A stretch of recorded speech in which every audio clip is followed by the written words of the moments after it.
Hello and welcome to episode 9 of Strong Black Twink. I'm your host, Baraka Mina, and today, am I the drama? Maybe I am, maybe I'm not. So, for those of you who don't know, and let's be real, if you're here, you probably already know, I am on I Kissed a Boy, a show on BBC, on BBC iPlayer, also airing on BBC Three and BBC One, I believe, on different days. Which is a gay dating show, and the premise is: can you find a connection with a boy through a kiss? So if you haven't started watching, I would recommend it. That's hot this week. Also, 4 seasons on Netflix. And Virgin Island. Oh my god, girl, not the competition. Um, but I've been enjoying watching those two shows as well because I think they're pretty cute in different ways, clearly. But I don't really have any music. Oh my god, why is this happening like that? I don't really have any music recommendations this week. I can't lie. Like I listened to Lato's new song, and I do love me some Lato, but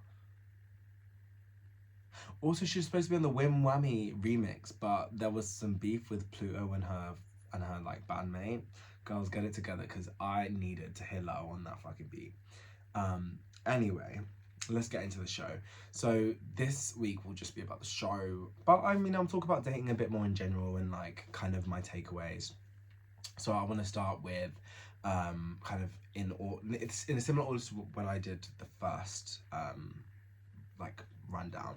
Jas and Aaron, I feel like from what I enjoyed in from them in these two episodes was kind of seeing them get close, like literally physically the beds get closer, but also just continue their kind of story. And like it's always nice when all the other boys are being very chaotic to have a constant to like be like, this is what it was supposed to be, this is what it could have been. So no, it's really nice just seeing them continue on their journey.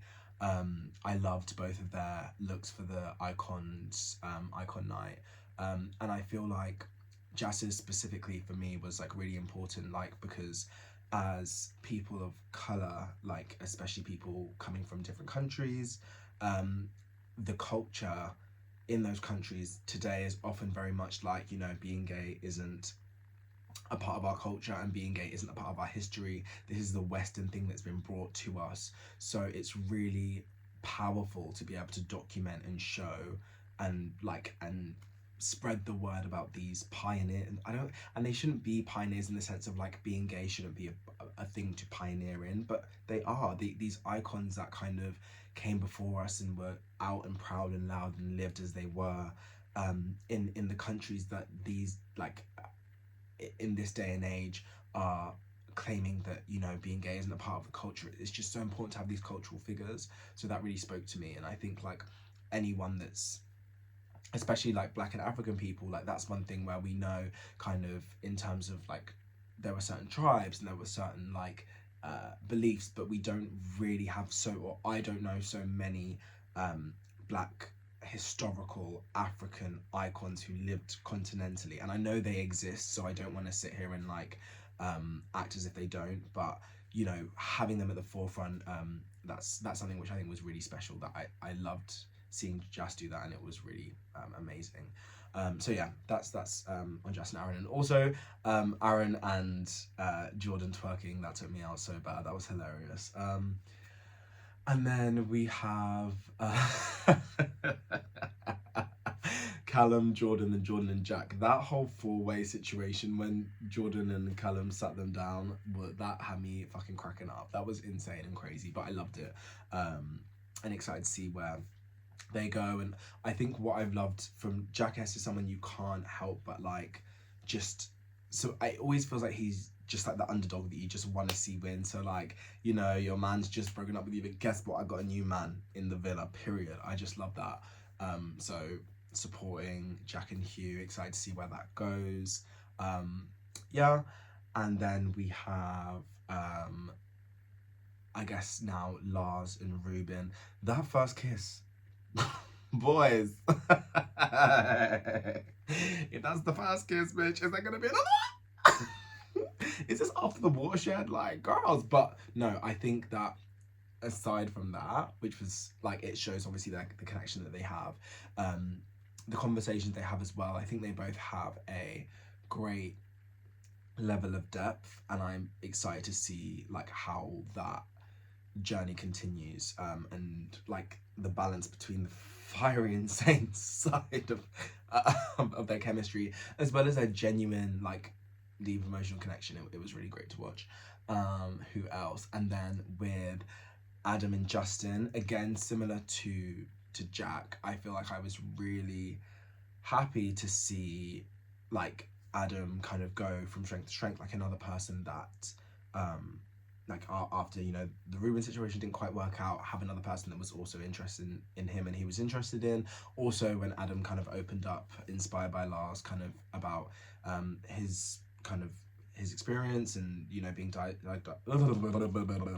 also I normally edit these and I'm like, it's so late and I have to pack and stuff, so I'm sorry for the stumbling, but being diagnosed with HIV and kind of living in that experience was so like powerful and genuinely like, obviously I'd heard it, but actually getting to see like the first time he opened up, that was just such a monumental thing. I think that just in life there's all these different baggages that we as people carry, and like it can be so hard and scary and daunting to share that, but seeing the absolute love, which there would have never been another response, but like of course internally you're just always so worried about how people respond to certain things. So it was just so inspiring watching that, and like that specific story is so important to tell, especially in the gay community. So like that was really great to watch.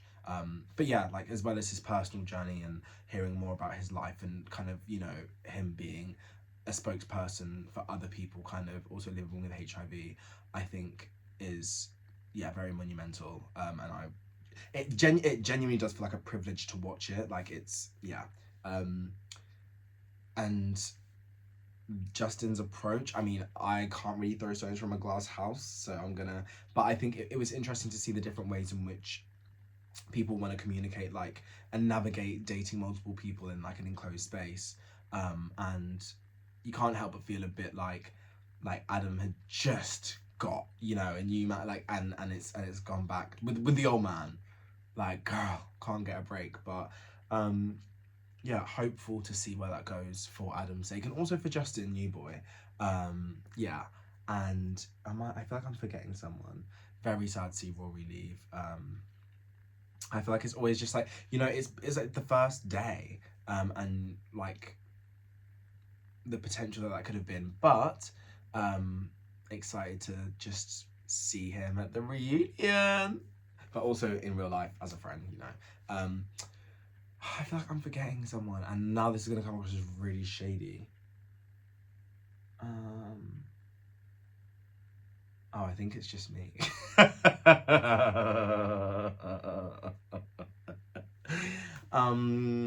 Well, if I forgot anyone else, I'm so sorry. I'm very tired. And have had 2 pints and not a lot of food. So, okay, so new boy Baraka walks in with his newfound sisters Justin and Hugh. Who is he interested in? Who knows? Honestly, when I first walked it, like that scene of like me, Justin and Hugh walking in together, I had zero thoughts in my head. Like literally no thoughts, just vibes. It was just foot one, foot two, foot one, foot two, like like that was literally all that I was thinking. And then obviously when we first got in, having no idea what the boys' first names were, we were seeing like World War III kicking off. It was just like, okay, girls, let's all sit down and calm down. And I think as much as, you know, you can watch a billion TV shows before or a billion different dating shows, I think I didn't anticipate the speed at which like things would progress. I think in real life I'm quite a slow burner. I take a long time to evaluate things, and I think in a way this was really good for me because it forced me to like think a bit more on impulse. So like for example, even though you might initially have like, oh, like maybe I'll talk to this guy, it's like, well, right now this is what's happening. And I think I was caught off guard. I didn't think that Jack D would have liked me at first, but I was like, oh, very good. And it was like a really great first conversation, but even then, like in my head, in a like when you well unless you're like in a club, like when I first meet someone and I'm having a first conversation with them, I'm not thinking, are we gonna finish with a kiss? But obviously it's in the premise of like the experience, and like that's the pace at which things go. And like, you know, if you've got a couple of hours until the night starts, like you need to be making shit shake. um and and yeah, like I genuinely did really like, I think it was such a great, nice, warm welcome, not just because of the kiss, but also genuinely like, as I said in my episode last week, I think Jack D comes across and is like in real life someone that you just feel like is so easy to talk to, and like really like such a sweet person. So I just felt like very at ease, and maybe in a different situation I might have felt a bit less comfortable like kissing someone straight away, but like I think just talking to him felt very, very like it brought me a lot of peace. So yeah, it was a good experience. And then obviously the next day we had a date in the morning, like a three-way bottomless brunch, which honestly the brunch was beautiful. I One thing about me, when I'm on a date in real life, and when like the day during the show, I be snacking. Like, you guys talk about your experiences, about dating, about your history. I want to see the cheese, and I want to see the breads, and I might look at some of the fruit, but I want to see the cheese and the bread and the spreads. But no, it was such a great experience, and like getting to know also like Justin and Hugh and Jack, and Adam as well, like getting to know them all as friends, but also getting to know Jack D, was really, really nice in that, like, kind of, I guess, take it like in that environment that was kind of taken away. And we honestly had like a long ass yap session, like it was really, really nice. um and so now we get to the night.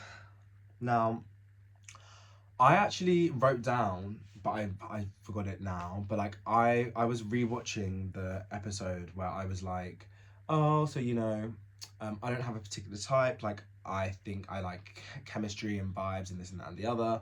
I just want to get to talk to everyone else. Now, I have a tendency to like euphemize certain things where I feel like I have to manage someone else's reaction. Like, if I feel like someone's going to be upset or like take something the wrong way, I typically do speak in kind of like, like boys often say like I speak in riddles and codes, which I genuinely don't mean to, but like in my head I'm just like, well, I feel like as someone who's an over analyzer and overthinker, I just assume someone else will do that. Like, if I tell them like, oh, I want to get to talk to everyone else, that means I want to. Do you know what I mean? You get what I'm trying to say? Well, even now, like, I feel like you get what I'm trying to say, even if it's not clear. But point being that I typically I'm quite like vague, but not on purpose. I think it's more so that like, if you read between the lines, you understand what I'm trying to say. But if you don't understand what I'm trying to say, I mean, that's not really an option in my head. Um, but yeah, like in my head, I felt like I was very clear. But from watching like on the show, I can understand how, and that's why I think for me it's very easy to apologize, because I can understand from Jack D's perspective. Now, that's not to say that I feel like I was necessarily in the wrong. I just think like, because someone had asked me that, someone was like, oh, how come it was so easy for you to apologize to him? And I think it's because like genuinely in life, like it's not always black and white. Like, two people can go through the same thing and have two complete different perspectives, and neither of them can be wrong. It's just a perspective. Like, for me, I felt like I had communicated I want to get to talk to other people. For Jack D, he felt as though that wasn't clear, and it probably wasn't clear. Like, but I felt like I communicated it, if that makes sense. I didn't like confirm that I communicated it. I didn't make it like crystal clear. I didn't sit him down with like, I mean, I said I wanted to talk to everyone. I didn't sit him down with every single boy and say, by the way, I want to speak to all of it. You know what I mean? Um, but like, looking back, I can be like, yeah, 100%. Like, you're completely within your right to be upset. However, like, I think it was easy for me to also apologize and not feel bad, because I didn't feel like I done anything wrong. Like, I want to get to know other people. And I think typically, like, if I like someone and I know that you're speaking to other people, I don't want to hear that shit. I don't want to know about it. And actually, I want that other bitch to die. Actually, I want that bitch's head. So please don't tell me about nothing I want to hear, because when I hear about it, someone's eyes will have to be popped out. So I was like, okay, I'm gonna save Jack the details, and like he just knows that I'm vibing with other boys.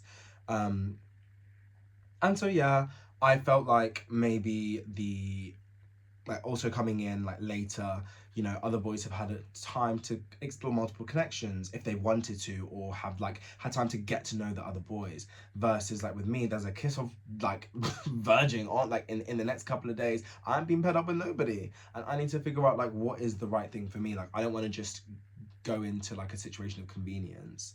um but I'm getting a bit like sidetracked into that conversation.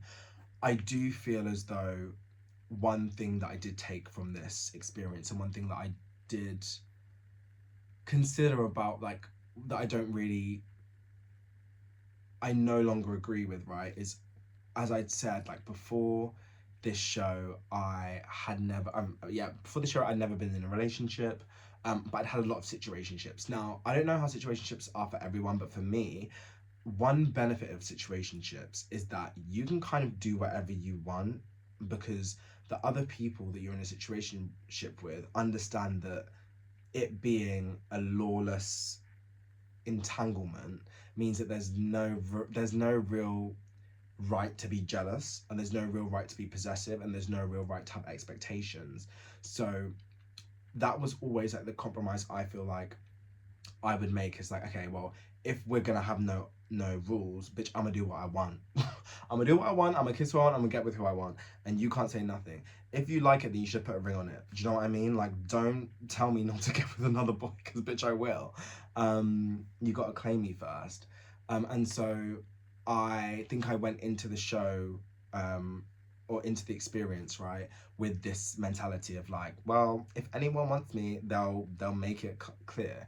And I think it kind of misses the point that when you're dating with intention, you date with the same intentions you'd have in a relationship, which are like really clear, open communication, and like a real like ground of trust, if that makes sense. I don't know if that makes sense, but like you date as you want to go on. And whereas before, like in situationships, it becomes very easy to be like quite guarded with your emotions, and like have zero expectations of the other person, so they have zero expectations of you, so you can act like however you want, right? And me just being myself, and like being like, I want to kiss him, and I want to kiss him, and I want to kiss him.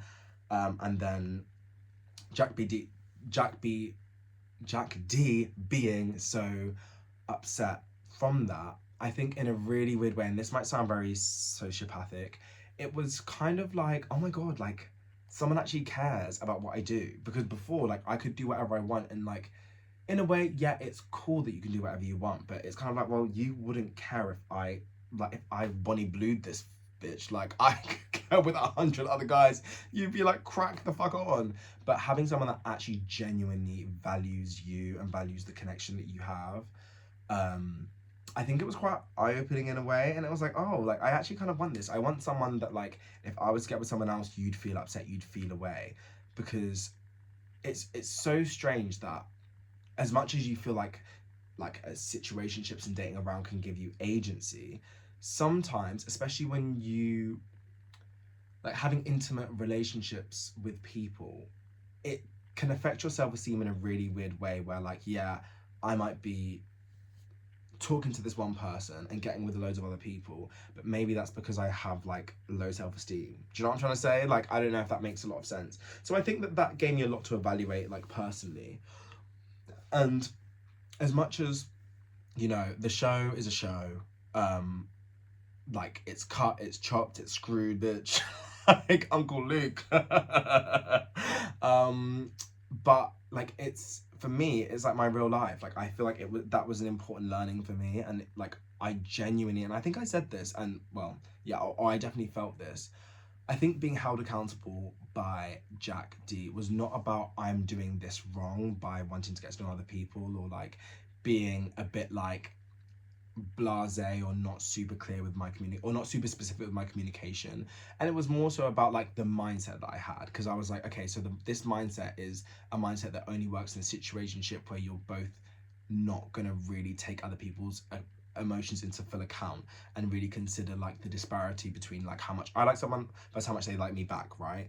Because in a relationship you can't really do, or you shouldn't do that, whereas in a situationship that's kind of allowed, because that's the whole point of a situationship, is one of us likes us more than the other and another one of us doesn't like ourselves at all.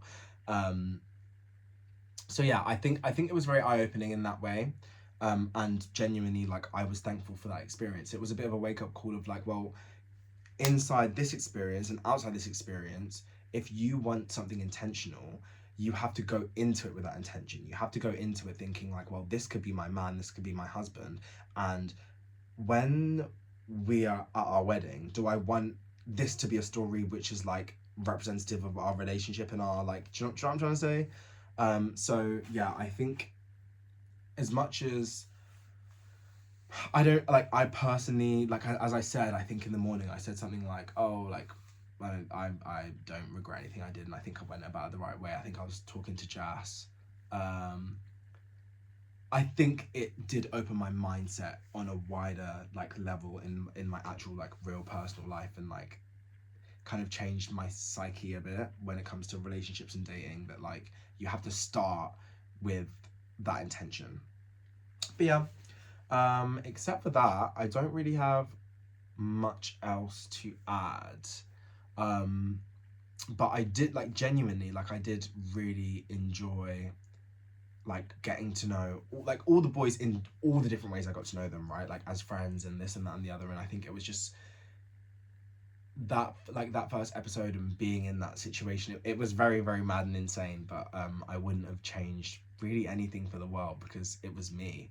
And even if I did change it to like come across better or this or that or the other, like that wouldn't have given me the learnings that I have today. So yeah, I'm very ill, gross to say, but I'm very proud of myself. And like, um,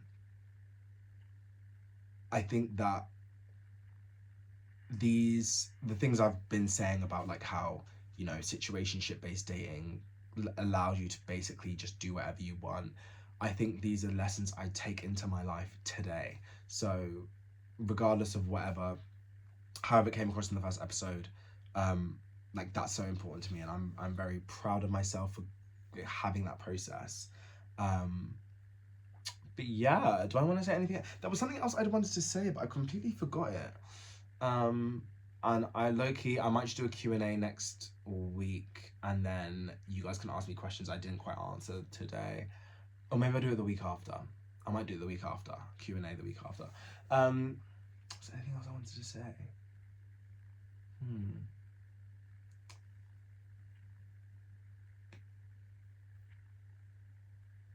I said if you like it, then you better put a ring on it. So I feel like that's kind of my full, like my main opinions about the first episode that I'm in. Not the first episode, girl, that's shady. And yeah, I'm just excited to watch the rest with y'all. Oh no, I do have one more thing to say. I knew I had something that I was forgetting.